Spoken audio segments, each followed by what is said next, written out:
안녕하십니까. 저는 서울 관악도장에서 신앙을 하는 고승림 태을랑이라고 합니다. 아내와 딸 그리고 형님 가족과 함께 신앙을 하고 있습니다. 제가 처음으로 증산도와 인연을 맺게 된 것은 지금부터 약 27년 전의 일입니다. 할아버지 제사 때문에 회사에서 바로 큰형님 댁으로 퇴근을 해서 근처의 목욕탕에 가서 이발을 하게 되었습니다.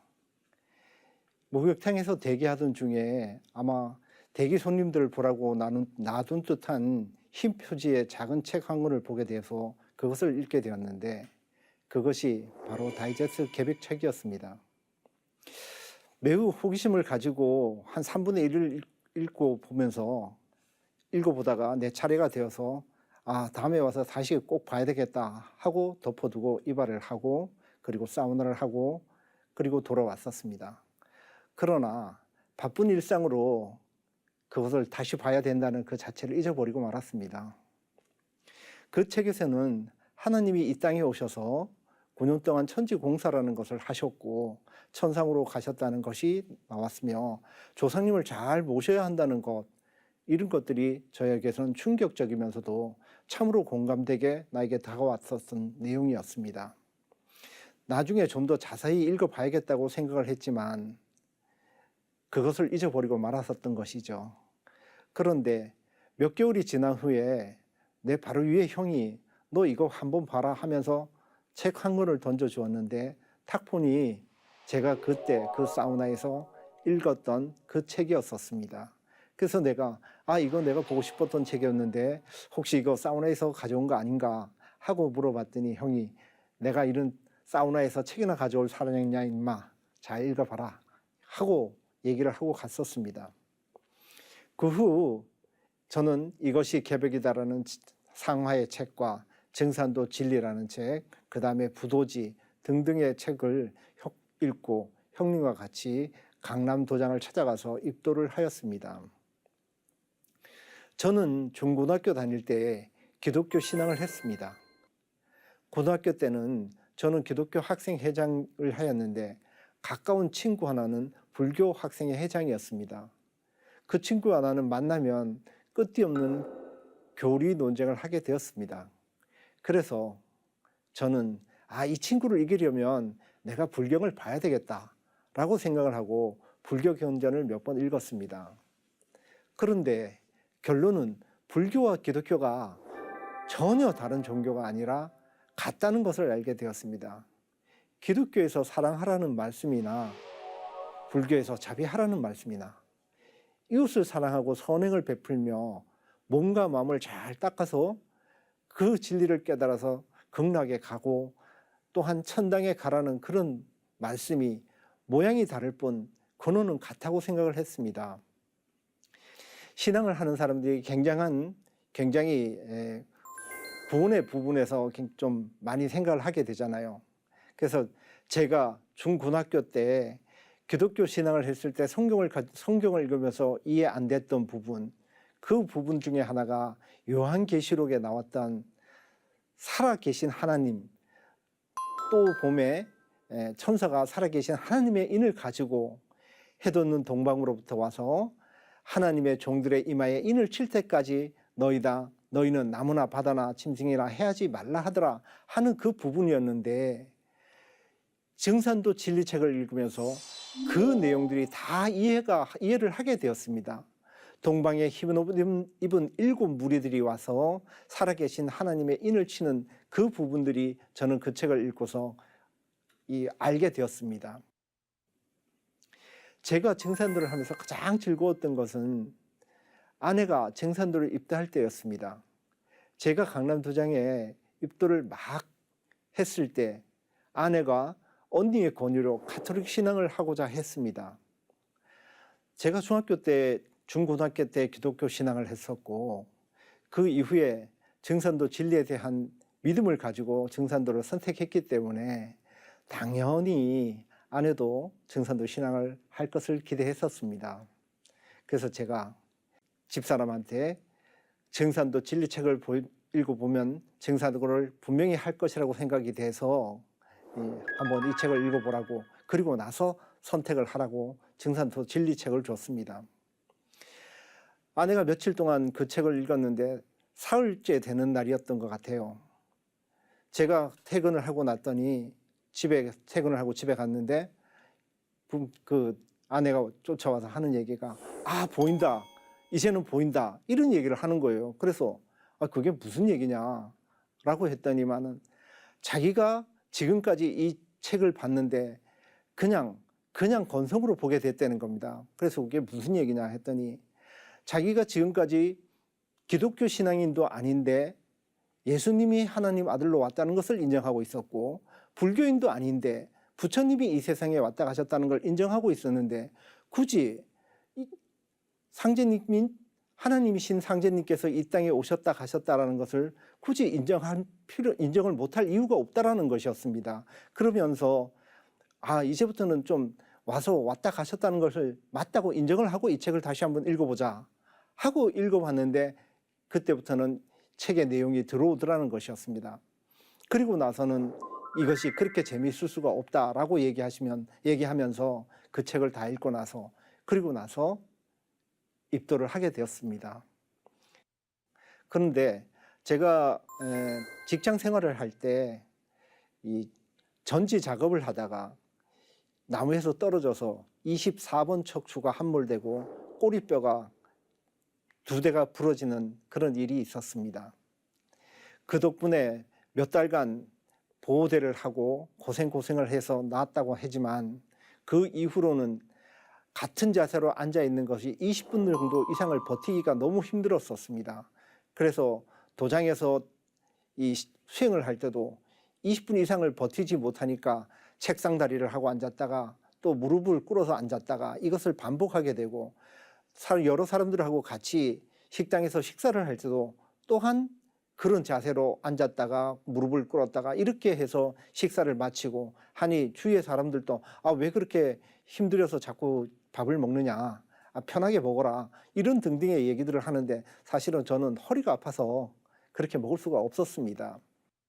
5년 전인가요? 그 대구 강북도장에 이전 치성이 있었습니다. 거기에를 참석하게 되었는데 그때 그 도공 시간이 있었습니다. 사부님께서 도공을 하기 전에 사부님께서 말씀하시기를 어디 아픈 곳이 있는 그런 사람이 있다면 그 아픈 곳에 손을 대고 도공을 하는 것도 괜찮다고 말씀을 해 주셨습니다.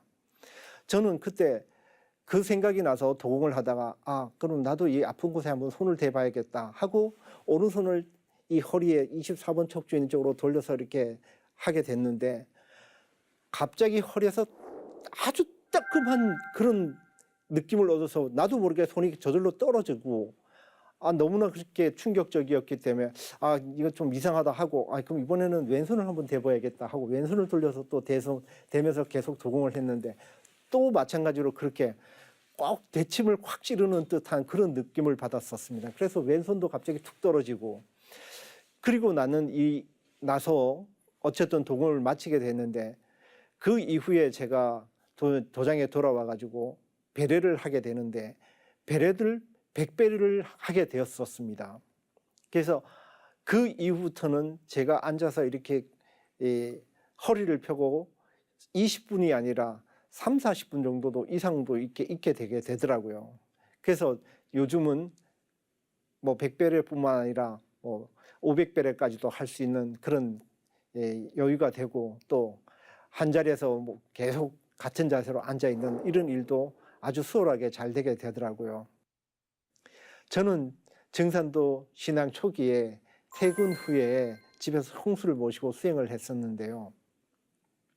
신앙한 지 한 3-4년쯤 되었을 때 태상종도사님께서 도경을 내려주시고 아픈 사람들에게 신유를 해주라고 그때 말씀을 하셨거든요. 근데 그때 저희 어머님이 한평생 관절염으로 제대로 걷지도 잘 못하시고 그것도 오래 서 계시는 거는 더욱이 안 되고 걸을 때마다 힘들어 하셨거든요. 그것을 형과 그리고 제 아내와 같이 신유를 해주면서 어머니의 그 관절염을 고쳐드린 적이 있었습니다. 어머님은 그 관절염을 신유를 해드렸더니 그때 이제 어머님 하신 말씀이 있었어요. 내 이 관절염을 26년 동안 어떤 약으로도 고칠 수 없는데 니들이 그런 거에 뭐 그런 걸로 해가지고 이 고쳐진다라면 내가 증산도 입도를 한다라고 그때 어머니께서 말씀을 하셨는데, 먼저 어느 쪽이 더 아프냐고 저희가 물어봤더니 오른쪽이 더 아프다고 해서 오른쪽을 먼저 신유를 해드렸었습니다. 약 10분 정도 신유를 해드렸었는데, 그리고 나서 어머니 한번 걸어보시죠 라고 했더니 어머님이 일어나서 걸으시는데 이러시면서 그 다리를 구부쳐 보시고 너무 이상한지 야 그럼 빨리 이쪽도 한번 해봐라. 그래서 왼쪽을 또 다시 해드렸었습니다. 그러더니만은 그 다음부터는 저희들을 불러요. 신유해달라고. 너무 좋았답니다. 그래서 어머님은 그때 그 신유를 받고 입도도 하시고, 제가 항상 가슴에 담아두고 나를 일깨우는 성구 말씀이 있는데요. 그 상제님 말씀에 이제 모든 일에 성공이 없는 것은 일심을 가진 자가 없는 연고라. 만일 일심만 가지면 못될 일이 없나니 그러므로 무슨 일을 대하든지 일심 못함을 한할 것이요 못되리라는 생각은 품지 말라. 혈심자가 한 사람만 있어도 내일은 성사되느니라. 복마를 물리치는 것이 다른 데 있지 않고 일심을 잘 갖는 데 있나니 일심만 가지면 항마가 저절로 되느니라 하시니라. 8편 52장에 있는 말씀입니다. 태모님께서도 말씀하시기를 대업을 공부하자면 수마, 마신, 척신을 잘 물리쳐야 한다고 말씀하셨는데요. 모든 대소사의 성패의 결과는 결국 마신의 세력을 꺾는 데 있다는 뜻이라고 생각을 했습니다. 사람은 앉으면 눕고 싶고 누우면 자고 싶고 또 공부하려고 하면 또 자고 싶고 매 순간순간에 사람의 마음이 12가지로 변하고 있는데 한 마음을 잘 가지기가 정말 죽기보다 어렵다고 생각을 합니다. 그렇지만 한 마음을 잘 가지면 말을 굴복시키는 비결이 있기 때문에 이 성구 말씀을 때때로 읽으면서 나태해진 마음을 바로 세우고 항상 일심을 가질 수 있도록 저는 마음을 일깨우고 있습니다. 세상 사람들이 참 하느님이신 상제님의 진리를 만나서 진정한 구원의 길로 갈 수 있도록 한평생 봉사하는 삶을 살고 싶었습니다. 참 성직자로서 꼭 상제님의 혼이 되고 증산도의 수호신이 되고 싶습니다. 꼭 그렇게 되도록 노력하겠습니다. 감사합니다.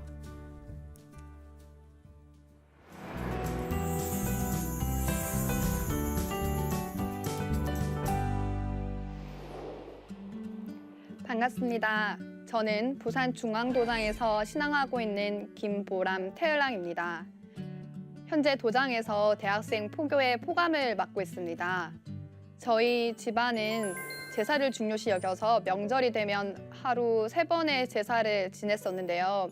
어머니께서 집을 지켜주는 성도신을 위한 제사와 아버지 해사 터주신을 위한 제사를 올렸었습니다. 그리고 할머니 댁에서는 조상님께 제사를 올렸었습니다. 할머니께서는 집안의 유일한 손녀딸이자 장녀라면서 항상 저를 찾으시곤 하셨는데요. 할머니, 할아버지에게 우리 보람이가 건강하고 공부도 잘하게 해주십시오 하고 술 한잔 올려야지, 그래야 복도 많이 받지 라고 하셔서 늘 먼저 저를 올리고 제사 올린 음식은 배가 아무리 불러도 꼬박꼬박 챙겨 먹었었습니다. 그러다 초등학교 때는 신에 대해 궁금하기도 했었는데요. 아파트 경비실에서 태권도장 차를 기다리면서 동생에게 너는 귀신이 있다고 생각해? 라고 묻자 저희 동생은 몰라 라고 대답을 하더라고요. 그래서 제가 아니 있다 없다 둘 중에 하나를 선택한다면 하고 한 번 더 묻자 동생은 잠시 고민하더니 없지? 라고 대답을 하였습니다. 그렇지만 제 마음속에는 신의 존재에 대한 궁금증이 여전히 풀리지 않았습니다. 그렇게 시간이 흘러서 제가 고등학교 1학년이 되었는데요.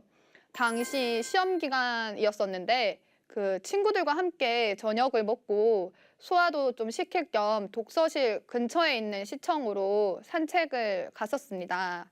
그때 마침 시청에서 실크 박람회가 열리고 있었고 앞에는 여러 개의 패널이 전시되어 있었습니다. 그 중에서 조상제사는 왜 지내어야 하나? 라는 패널이 제 마음에 꽂혀서 발길을 옮길 수가 없었습니다. 초등학교 때 품었던 그 신에 대한 궁금증을 다시금 떠오르게 했고 한참 그 앞을 서성거리면서 증산도에서 홍보활동하는 패널을 쳐다봤었습니다. 그러자 한 분이 다가와가지고 설문지를 해달라고 하시더라고요. 그래서 그것이 좀 계기가 돼가지고 상림 진리를 접하게 되었습니다. 그리고 더 자세한 것은 다음날 증산도 도장에서 얘기해 보기로 하고 명부이야기라는 소책자를 받게 되었습니다. 그날 밤 독서실에 가서 명부이야기를 흥미롭게 읽고 다음날 방과 후 도장으로 찾아가가지고 공부를 하게 되었고 정성 수행을 한 다음에 입도를 하게 되었습니다. 입도를 한 뒤에 알게 된 사실이지만 입도하기 전에 인터넷에서 증산도를 만난 인연이 있었더라고요.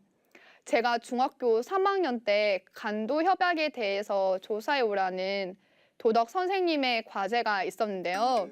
간도 협약은 우리나라가 일본과 일사늑약을 체결하면서 외교록을 읽게 되어 1909년 일본이 우리의 의지와 상관없이 청과의 밀약으로 간도 땅을 넘겨준 사건입니다. 국제법상 소멸시효가 100년인데 그 당시 과제를 할 때 유효기간이 10년도 남지 않았을 때였습니다. 그때 한 웹사이트를 통해서 간도와 관련된 내용들이 참 이렇게 이해가 쉽게끔 잘 정리가 되어 있었는데 그게 바로 증산도 웹사이트였었습니다. 그때 당시에 그 증산도 로고를 제가 기억을 하고 있었거든요. 아무튼 그 제 의지와 좀 상관없이 증산도는 항상 저의 곁에 이렇게 있었던 것 같습니다. 증산도에서는 진리 공부와 더불어서 주문과 도공 수행을 하는데요. 그동안 수행을 하면서 체험한 것들 중에 한 가지를 소개를 할까 합니다. 도기 144년 12월 21일 대학생 포교의 겨울 수련회 때 동지 자시 수행을 하면서 체험했던 내용입니다. 그때 당시 취업과 성직자 사이에서 진로 문제로 마음을 잡지 못하고 있었는데요. 수련회에 참여하고 있는 도중에 두 기업으로부터 취업 확정 연락을 받았었습니다. 그날 밤 태일공 수행을 하면서도 성직자의 길로 갈 것인지 아니면 그 취업을 하고 일반 신도로 신앙을 할 것인지 그 두 가지 갈림길에서 뭘 선택해야 하나 그런 선택의 문제로 굉장히 머리가 복잡했습니다.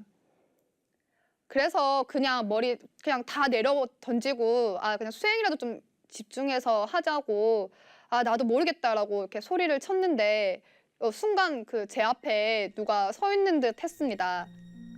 바로 그 제 윗대 할머니가 보였었는데요. 그때 저는 내가 지금 머리가 너무 아프고 복잡하고 힘든데 왜 자꾸 나보고만 하라고 하는 거냐면서 투정을 부리는 갓난 아이처럼 속마음 그대로 할머니께 칭얼거렸었습니다. 그러자 저희 할머니께서는 너를 참 어쩜 좋냐. 그래도 내가 해야 되지 않겠냐라고 달래주셨습니다. 그래도 전 할머니에게 할머니는 내 마음 모른다고 아무도 내 말을 듣지 않고 다들 아니라고만 하는데 내가 대체 어떻게 해야 되는 거냐면서 다시 되물었습니다. 저는 그때 당시에 직장을 다니면서 신앙을 할 것인지 아니면 상린 일만 하는 성직자의 길로 갈 것인지에 대한 그 명확한 답을 얻지 못해서 아주 괴로운 마음으로 할머니에게 이렇게 좀 투정을 부렸던 것 같습니다. 그러자 할머니께서 갑자기 머리에 꿀밤을 때리시더라고요. 당시에 너무 아파가지고 아프다고 막 그만하라고 그때 막 소리를 쳤었는데 할머니께서는 전혀 개의치 않으시고 더 세게 때리셨습니다. 할머니에게 그때 맞았던 그 꿀밤이 너무 아팠는데 저의 좀 잘못된 생각을 일깨워 주시는 듯해서 마음은 그때 좀 오히려 더 시원했었거든요. 신앙의 진로를 결정하지 못해서 나도 좀 괴롭다라는 말을 했었습니다. 그러자 할머니께서 저의 속마음을 보시고 할머니랑 같이 함께 약속하는 거라고 하시더라고요. 그러면서 이제 할머니랑 약속했다. 할머니랑 약속했어. 할 거지? 너 잘 할 거지? 라고 계속 확답을 받으실 때까지 몇 번이고 되물으셨고 저는 계속 알겠어요. 할게요. 할게요라는 그런 대답을 반복했었습니다.